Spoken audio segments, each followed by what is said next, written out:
like yo phila ka buhlungu yo mfethu unobuwa nnete ne mfethu ke a kopa ne buwa nnete who the girl will forgive you, just buwa nnete gore what's happening.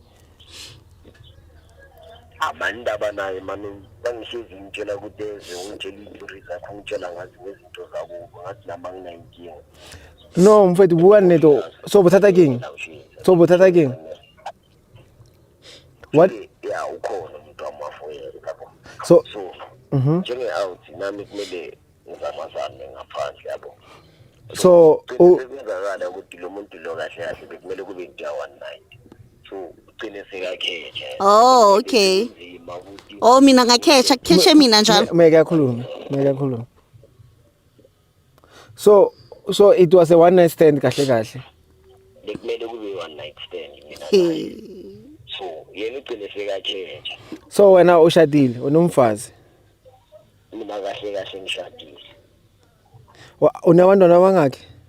Abantwana abayi-2. Okay. Yeah. So wena no with a married man? Yazini ene bengingazi akusho ukuthi yazini udlale ngami. Amarungenzi ngathi nabo ngayi-enjoy imali yakho. Makudlale ngami ngabe uye waba honest.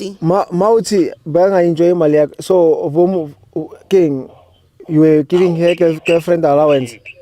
Yambona ukuthi wakanjani imali yami phela hawo. Ufakile girlfriend allowance? Yeah, ngimuphi imali. How much? Wangakhaya. Ngimgadi So manje are you worried ukuthi you losing him or you losing the 3K? Hey, yazini